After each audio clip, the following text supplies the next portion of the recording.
What's up, world? This is We Need a Fifth. This your man Mo. Got my man P in the building. Yo, what up? Got my man Hill on the line. Ghost Rider on the line. Looking at Executive P. His name is Executive P. Live from Barclays. Yeah, dress for the moment. Fellas, the NBA draft is here. The first 4 picks, I believe, are in right now. Five, right? Yeah, the Detroit just picked Holland with the 5th pick. First 5 picks are in. Any initial thoughts on the first 5 picks? Oh, I think this is like it went chalk on a chalk on the unknown. I call this draft.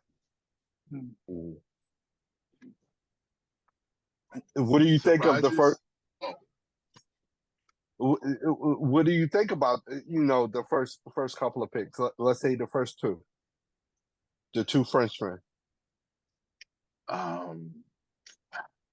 Outside of my limited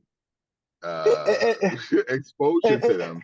And based on what they're saying and what you might have seen on YouTube, because they were playing in foreign leagues, so we didn't get an opportunity to see a lot of their play. But based on what you've heard so far, how do you think their fit goes with the teams that they were chosen to? Especially, it was Atlanta and Houston, right? No, Washington. Washington, excuse me. Sorry.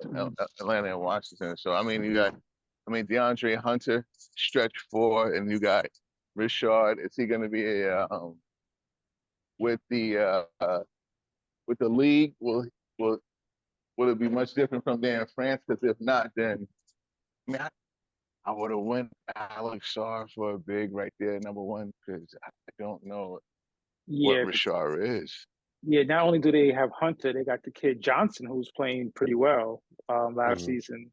I think this is the last year of Capella's contract. I would want Alex Sarr, because I feel like, honestly, worst case, maybe you get a Derek Lively, which wouldn't be too bad for Atlanta. Yeah, I don't know much about the other kid, but and I feel Sarr, the Wizards, that's just a bad situation for that kid, man. Yeah. What? Yeah. As far as Richard, I know I've seen a couple of YouTube clips on him. He looks good defensively. Like, which as far as him being a 3-and-D player, I think he'll be excellent on the defensive side of the ball from what I've seen. And like I said, I've only seen a couple of YouTube clips, maybe 10, 20 minutes of action from him. You know what I mean? It was like a mix of his different games and whatnot. Richard, he looked really good on defense. Now,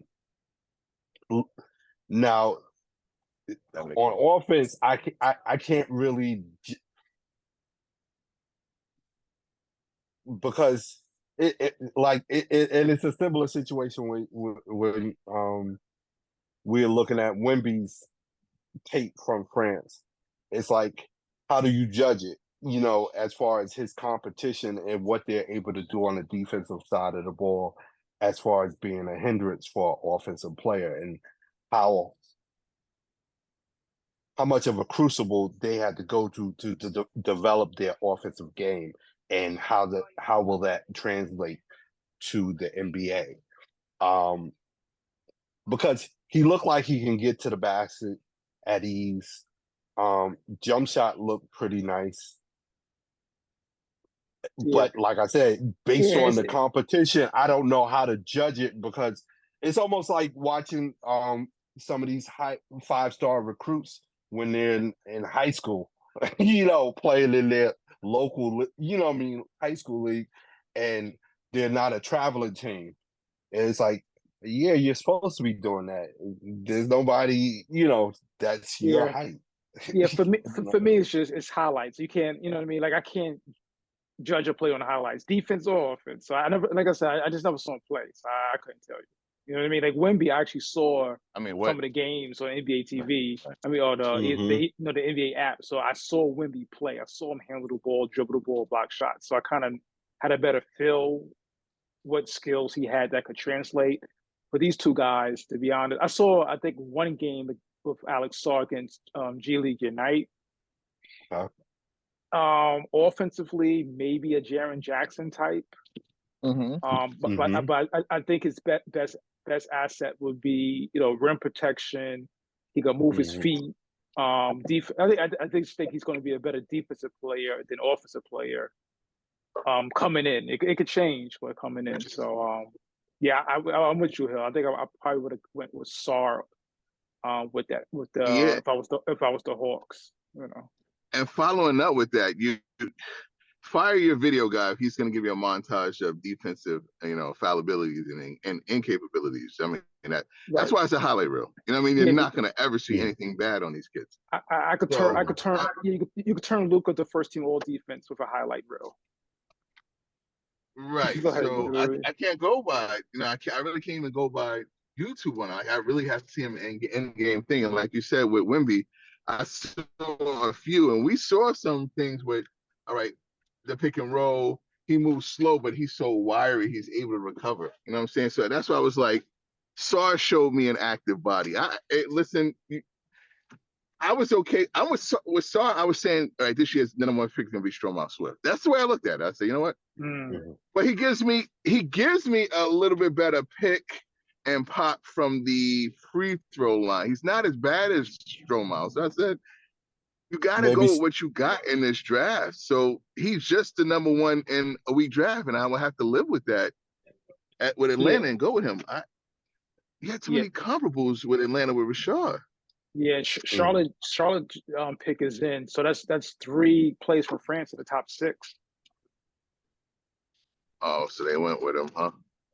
Solid win. I don't know, but yeah, I never saw the kid. I don't know, but I probably at this point I'm going Knet and Edey. To be honest, I'm going Knet or Edey, especially with Charlotte. Charlotte's being Charlotte, looks like to me. Pete, you just talked about it. There are 3 Frenchmen in the top 6 picks. I think you have 2 G League players in that top 6 as well. No, 1 G League player and 2 college players. Is this an indication of where U.S. basketball is at? No, it's just a bad year. I think it's an off year. I don't think these kids are good. You look forward to change next year. But yeah, I just think this might be a more international draft at the top, obviously with France. But it's been like this for a while. Like I just think Wemby went number 1, so that tells you everything you need to know.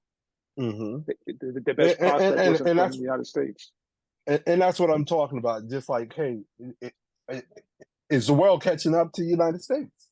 To the point where, hey, we can't even say we are developing the best young talent in the world anymore. Because at one point, you got a kid coming from Duke in about a year, Mo. Like you got this guy is probably going to change everything. Yeah, the gap is closing. So go ahead, my bad, Hill. No, I mean I'm saying like if he came out right now, he'd be clearly the number 1 pick. You know what I'm saying? So who's that? What is it from? Let me get the kid's name from Duke. That's crazy. I forgot his name. Yeah, that's how much it's going. I was gonna say Flood, but it's not Flood. But it's pardon me for going blank. But definitely we'll add that in right there. There it is. That's his name right there. Cooper Flag. Yeah. So, clearly he's going to be hands down number 1. And he could have been it this year. Yeah, and they got the kid that's going to Rutgers, Ace Bailey. He, Right. some people think he could push Cooper Flag. So you have people feel like both those guys are number one pick talents. Where at this draft, I'm not sure if people feel that. I just think someone has to go number one, but not necessarily number one pick talent. Now let me ask you both, because I know you guys both are waiting for your favorite player, and I'm just teasing. Zach Edey, where do we think he's going to end up falling? Lakers, 17 to the Lakers. They can't let that go by. They really cannot let that go by. Do you both think that he's going to be available at that point? Or do you think there's a team that's that's even better if he goes higher? That should, yeah. I'm just asking. Hey, where do you guys think he's going for? Oh no, I don't. And do you think he's going to be available at 17? I know everybody's saying 17. But I don't think he should be, because I think at worst he's probably the second best player in this draft, in my opinion. But other people think he's not that good, so I expect him to be around at 17. Let me ask you, Pete. Of the teams in that top 16, who do you think would be the best fit for Zach Edey if they were of your mindset? Like, hey, he's a top 5 player in the country and deserves a serious consideration. Oh no, I think he's the best player in the country, not top 5. Okay, all right. But what team is the best fit? Oof, the best fit. I would like him in San Antonio. I would, yeah. Twin Towers. Rebirth of the Twin Towers. Yeah, I would like him in San Antonio. I mean, I guess in current NBA that would be unconventional, but that'd be scary. Because hey, you can honestly say, hey, stay near the rim and allow Wemby to be your like free safety roaming back there, and that's a scary proposition. So, yeah, I can see that. Hey, what about you? Any team out there that you say, hey, they should definitely have taken a look at that, especially if he falls down to 17? I've been saying that. What people don't want it to happen. I don't know if they have a pick in this year's draft, but you don't want Denver. You don't want Denver getting them. Wow. So yeah, I mean, people could play around all they want. Yeah. I mean, to me, he's a no-brainer for me. I love the kid. So, and that being said, Donovan Clingan goes to the Trailblazers at number 7. Wow. Okay. Now, should teams be taking into account that, hey, this guy is a 2-time champion at the college level? He's shown that, hey, he could be a part of a winning program. I think that's why he's number 7. I think yeah. Okay.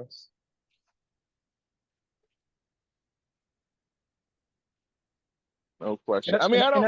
I think Cleveland's a good player. Don't get me wrong. Yes, but I just don't think he's better than Zach Edey. Exactly what I was just about to say. Mind reading. Right. Okay.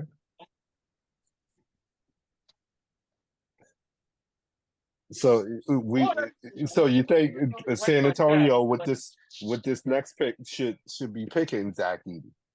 Oh, I would love this, but I think with the thoughts of losing McBuckets, they might go Connect, or they might go the Bulavic might go that. Yeah, but I would like a big.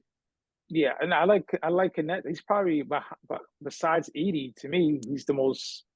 That's the guy I would pick. Give me a Laurie Markkinen type feel.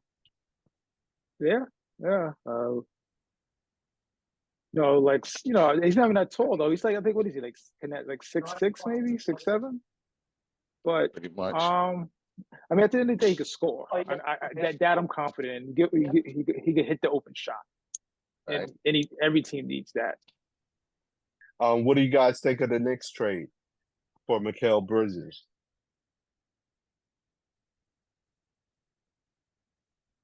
Oh, personally, I love it. I thought the Knicks, they didn't lose anyone. They just gained a borderline all-star player.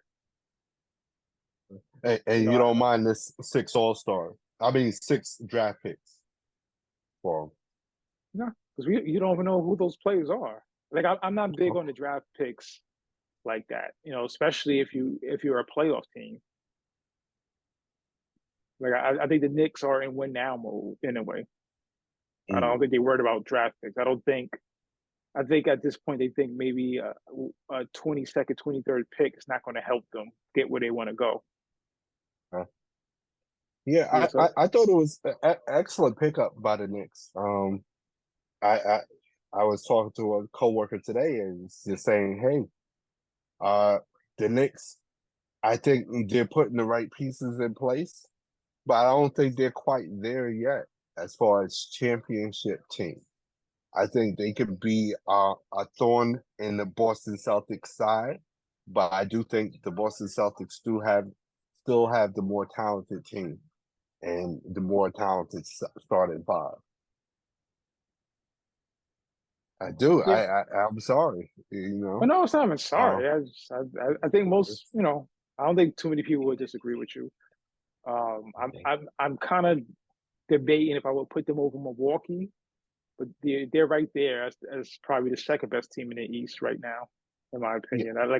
I think they passed Philly. You're on the clock. I feel like they just passed Philly in Miami. Yeah, and I'm holding reservations on those 3 teams you named because I realize the offseason is still in progress. Right. And a lot of teams are still trying to maneuver themselves to make moves and stuff like that. And I think Philly's going to be a big mover in the offseason. And yeah, you never know. Right now, I probably would have the Knicks ahead of Milwaukee. Okay. I just what Milwaukee showed me on the defensive side of the ball last year just troubled me terribly. They regressed, and they're not the same team that Giannis took to a championship as far as defensive mindset or defensive effort. And I think with New York, a team like New York, I think they have enough pieces where they can match up with Dame and Giannis. And you're not going to outscore them. You know what I mean? Like, you're going to have to buckle down, make some hard-fought stops. And I don't know if Milwaukee's built for that anymore. Yeah, I'm going to score. At this point, I might be guilty of going off the names, Giannis and Dame, but it's hard for me to count those guys out. But yeah, that's legitimate. That it's kind of like I'm kind of contradicting myself because that's kind of why I'm writing Philly off. It's because of their health. But you can make the argument I should do the same thing for Milwaukee because there's no guarantee those guys are going to stay healthy. You include Middleton in that mix, All right. San Antonio just picked up Rob Dillingham, so they didn't listen to you, me, or Hill. Yeah, honestly, I would have got Edey and Connect with the 4 and 8 pick. Not that these other players aren't good. I just think those guys would be a better fit. Yeah, and I'm surprised they were so guard focused. I know we talked about, hey, they need a legitimate point guard, a smart, heady point guard. maybe some legitimate 3-and-D guys. But like I said, I'm kind of surprised they went guard heavy with both of those picks. I can understand them choosing one guard, but I thought, to you guys' point, that they might have gone a little bit bigger with that second pick and trying to choose either, Clean or even Edey, giving him a look. And then general managers, drafts pretty well. So I'm almost starting to think this might be a trade that they may be drafting for somebody else. Yeah, because especially this last pickup, I think he's the point guard from Kentucky. Whatchamacallit? I just thought, and he's a point guard from Kentucky, and he's small. And I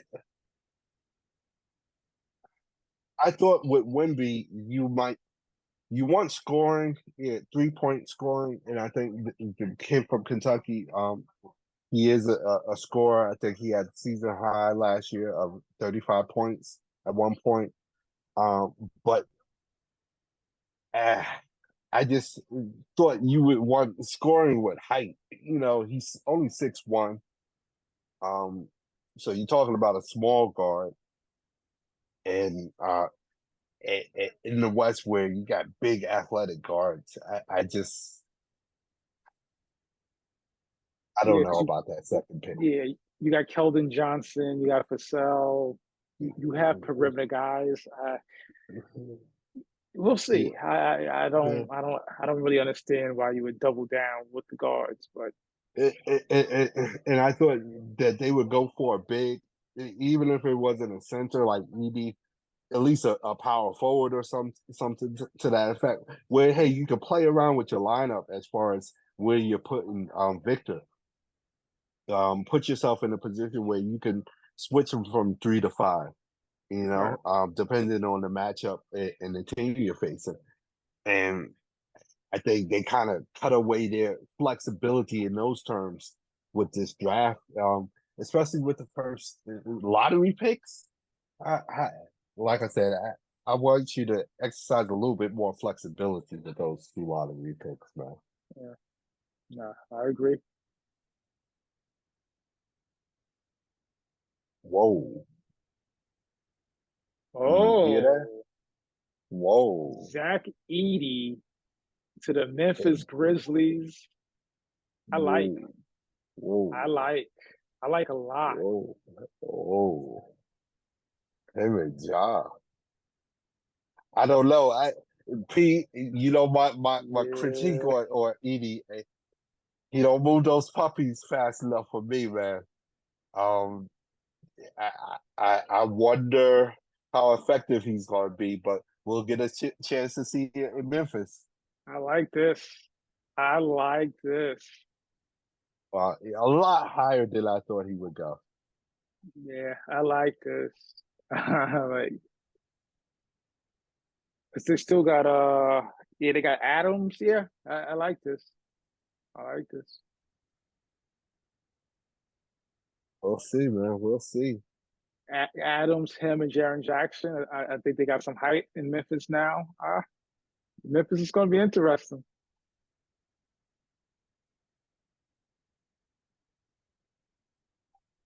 Yeah, but it's not, his footwork's not that good, guys.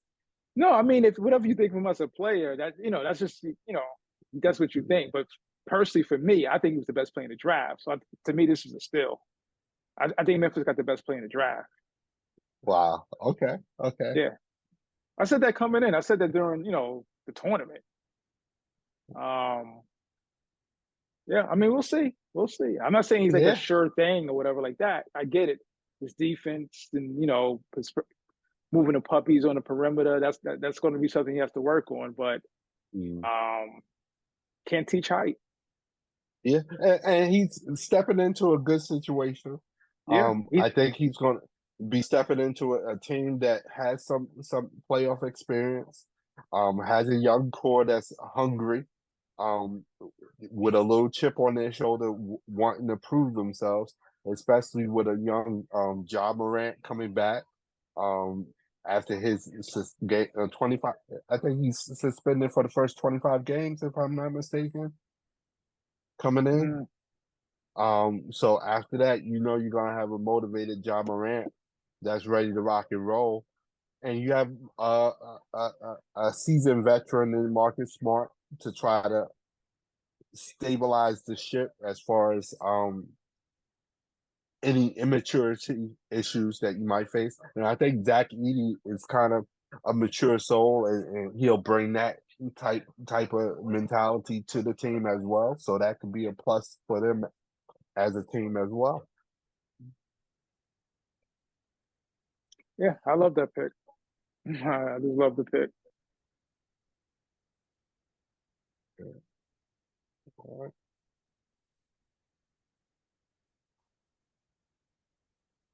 You want to catch this number 10 pick, and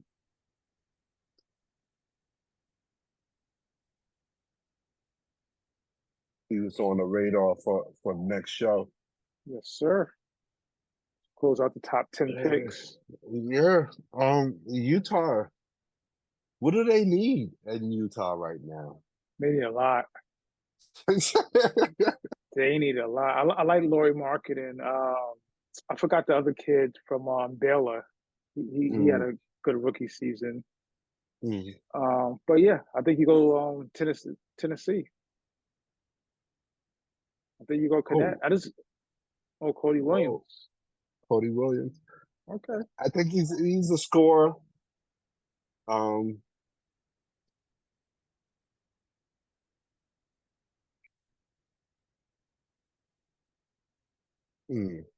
Yeah, I mean, I'm not sure whoever they picked, it would have changed Utah's future, but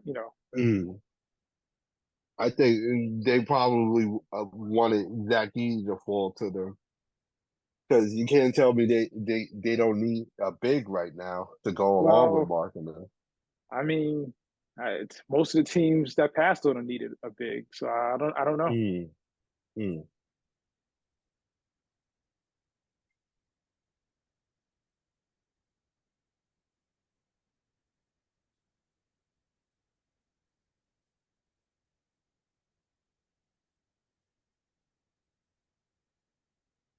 Oh man, wow. What do you think about this pick right here, Pig? Cody Williams for Utah. Again, I would have went with Connect, but like I said, it's like my best players available differs from most. I thought Edey. I still think Edey can have the two best players in this draft. So anytime you ask me who they're going to pick, at this point I'm just going to say Connect until he gets picked. So.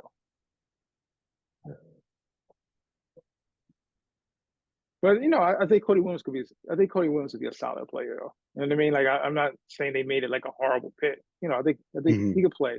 He could play. He'll be okay. But Utah, they'll be back. It seems like they're just doubling up on this position. Who's out there? Oh my goodness. Who are their guards, P? Jeez, I forgot the guy's name. And they just showed them on the television show. That's how bad I am right now. But they got Clarkson. They got Clarkson, of course. Clarkson, Horton Brown, I think. No, Horton Tucker, yeah. Horton Tucker. And do they have Brown? Colin Sexton. Yeah. So it's like he's just another one of those type of guys. Chris Dunn. Keontae George. I think Keontae George is going to be a good player. Yeah, Keontae George is a good player. So it feels like they're just stocking up on guards and 3-and-D wings. Yeah, and he's just another one added to the coffers. Like, I don't know if they address the need. Yeah. I feel because of his history, he's done pretty well. But Danny Ainge is having a tough run in Utah. Yeah. Hey guys, let us know what you guys are thinking. Are you watching the NBA draft? Hit us up on social media: Facebook, Instagram, TikTok, YouTube. Don't forget to like and subscribe. Hit that notification button so you know when the next video is coming out. Don't forget to subscribe to the podcast wherever you listen to your podcasts. And you remember that you can hit us up directly at WeNeeda5th@gmail.com. P, what's on the radar? Obviously, the draft. We'll see the rest of the draft. We're like 10 picks deep. At this point, I just want to see where Connect goes. That's pretty much what I'm looking out for. And so far in the top 10, definitely I think the winner of the top 10 is the Memphis Grizzlies. Getting Zach Edey with the 9th pick. Wow. Okay.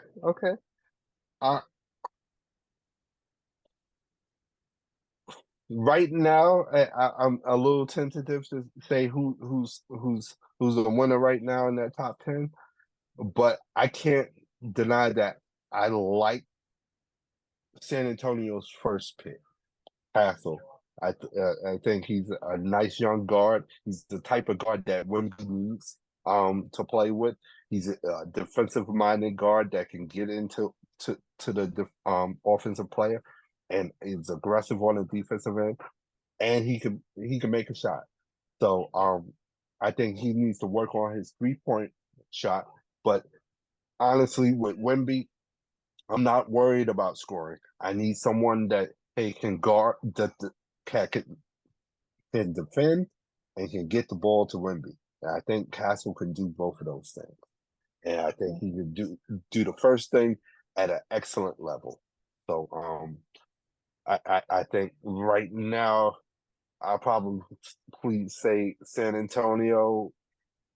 And then it depends on what they do with that 8th pick that they picked up. If they do what you say they're gonna do, P, as far as trading that pick, then we'll see how that shakes out. But if they keep that pick, I was thinking they might trade both of them. It's like a package deal. No, I think they should keep Khalil. Okay. I think they should keep Khalil, and if they were really aggressive and creative, I would keep Khalil. And I know you're gonna hate me for saying this, P, but I would look at Chris Paul and say, "Hey, how do you want to end your career? You know, you could be a guy playing next to Khalil and passing him the baton and let him do his thing, and showing him how to get the ball to Wemby and all that stuff. And hey, you used to coming off the bench with your time with Golden State.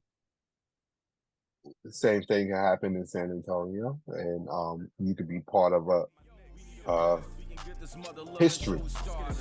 If we hey, listen, Wemby, man, that's what I'm saying.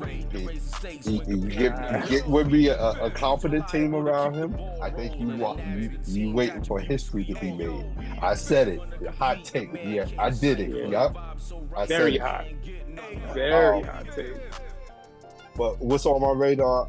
The rest of the draft, like you said, our next show coming up on Saturday. Yeah, that's it. That's it. To the fist. We out. Yep.